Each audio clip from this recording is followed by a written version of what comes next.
Bonsoir. In March 2020, the first lockdown started. In just a few days, we were asked to stay home, and all our social interactions were digitized. The sudden change was especially hard for a part of our society, the elderlies. I don't know if you have tried to, if you experienced that with your grandparents, but technologies and elderlies are not the perfect match. I love my grandparents with all my heart, but teaching them how to start a Zoom call is a pretty impossible task. The sudden change was hard for them, because a few months of lockdown for a 24-year-old, it's really hard, I must admit. But for an elderly, it could mean not saying their last goodbye to their families. My uncle, who works closely with care homes, shared with us that some of them were not only dying from the coronavirus, but also from loneliness. This has a name, give it up bêtise, or syndrome de glissement in French, and described as sometimes elderlies feel so lonely, so isolated, that they give up all hope on life and end up dying. I was with my cousins and my siblings at the start of the very first lockdown. We were asked to stay home, and I believe, like many people from our generation, we questioned our role in this crisis.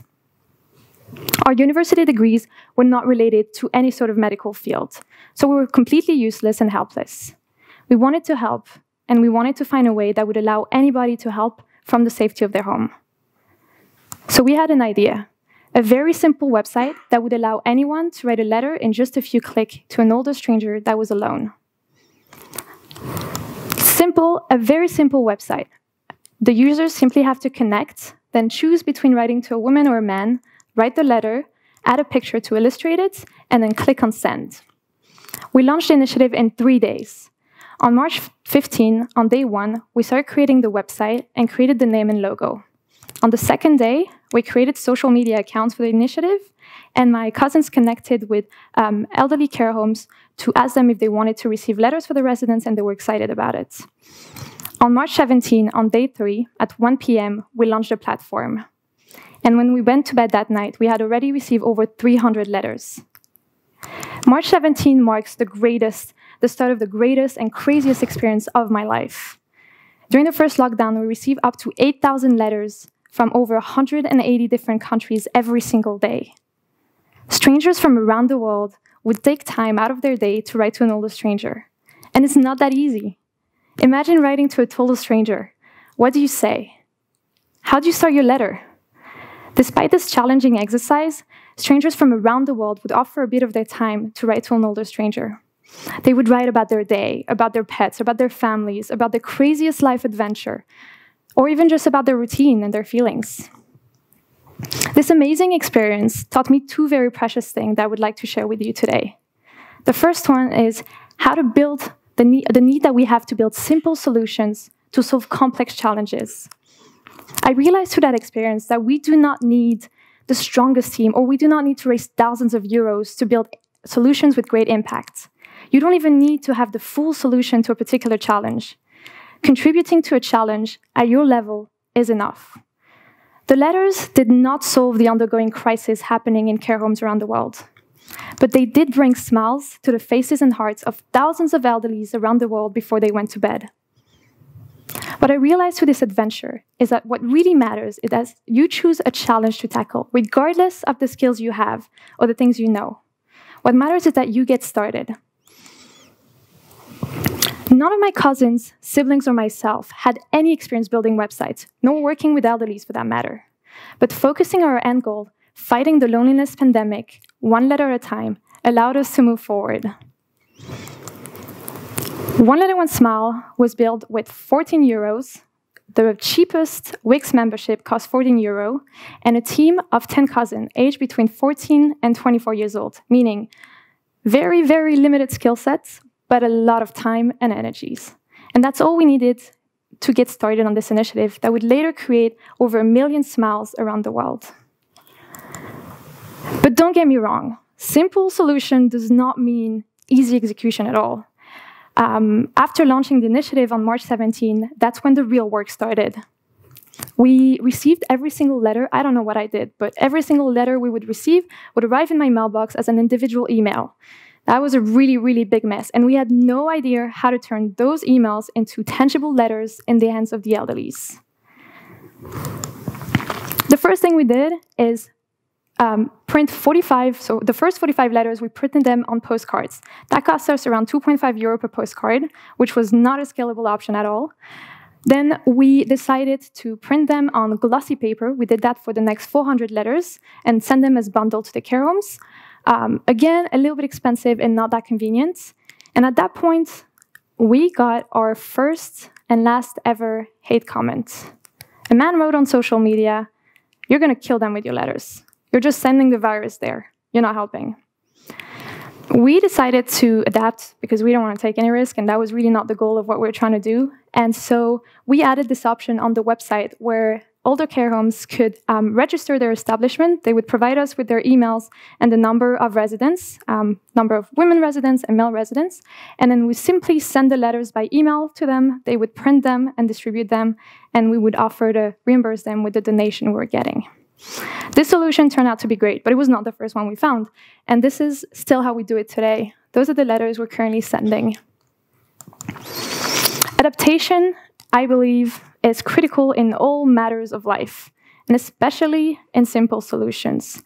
Adapting to the changing restrictions and to the feedback of both the one receiving and writing the letters allowed us to bring the charity to where it is today. Today, we have sent over 1 million letters to care homes around the world. The kids of over 720 schools are writing letters to connect with older strangers. The website has been translated in 5 languages. And we have a partnership to connect every single school of France with care homes in the next 3 years. And the best part, well, my favorite part, is our president sharing the initiative on his social media. That was very exciting until we realized that my brother, yawning on that video, got way more attention than the initiative itself. But it was still a cool experience. The key takeaway here is that if we ever imagined where this initiative would go, we would have never gotten started. It was way too much to plan, way too much trouble. So what really matters is that you focus on what you're trying to achieve and you just take that one first step. What really struck me the most in that initiative is how excited people were to write letters. How excited they were to write letters to strangers. Why? The answer to that question is actually pretty simple and leads me to the second greatest lesson this experience taught me. Humans need connections. Humans need connections. Humans needed to connect. In March 2020, we lost all of our connections. The letter component of the initiative was a way to bring tangible support in a time where all our social interaction was digitized. We received this amazing testimony from an old man in a care home in France. He's been there for 3 years, and he had no family left. He shared with us that the letters written by strangers were the one that he would use, were the first one that he ever received since moving into his care home 3 years ago. Whenever he would feel a little helpless and sad at night, he would pick one of them up, and it would cheer him up before going to bed. I actually have a video of this guy that I'd like to share with you. Je m'appelle Léo, j'ai 14 ans. Je m'appelle Agathe, je suis une fille banale de 17 ans, enfin 16. J'aime bien faire de la cuisine, des balades, surtout quand il fait beau en ville. J'espère qu'un jour vous me répondrez. C'est écrit gentiment, quoi, si on veut, avec amour, et puis ça paraît pas, mais ça fait beaucoup pour moi. Donc là, c'est les lettres que vous avez reçues. Exactement, oui. C'est la première fois que j'ai du courrier chez moi. Je les garde. Si j'ai un coup de cafard, je vais toujours en ouvrir une. Ça fait plaisir. The story of this old man is the reality of over 500,000 of elderlies in France. The equivalent of isolated elderlies without any social interactions is the equivalent of the city of Lyon. And the loneliness pandemic is not just affecting elderlies. Around 25% of my generation, the 15 to 30-year-old, reported feeling lonely frequently, almost all the time. And research has shown that being lonely has the same impact on you, on your body, and on your mind as smoking 15 cigarettes a day. So what do we do as a society to solve that? Well, I believe the first step should be to remove the stigma loneliness has and removing the shame behind feeling lonely. We all feel lonely sometimes. One of the main reasons behind me getting the idea of One Letter, One Smile was my own feeling of loneliness. In March 2020, I really felt lonely. I had just moved back from Canada to France. My parents were splitting up, I was heartbroken, and I was just a little confused with my life purpose overall. What I realized through my own journey, though, is that loneliness is something that we share. And things that we share allows us to connect. So loneliness has the power to create connections. It's its own medicine in a way. I started the charity because I felt lonely. Strangers around the world started writing letters because they wanted to connect, because somehow they might have felt lonely as well. And all these actions resulted in tangible connections. So, in a time where we are more connected than ever, how come we're the loneliest? I think we need to work on that word connection. It's a big word, but what does it mean? I think we need to redefine how and with whom we connect. The how part of the question has been answered by numerous experts. We need less screen time and more people time. My experience over the past 2 years has allowed me to think about the with whom answer.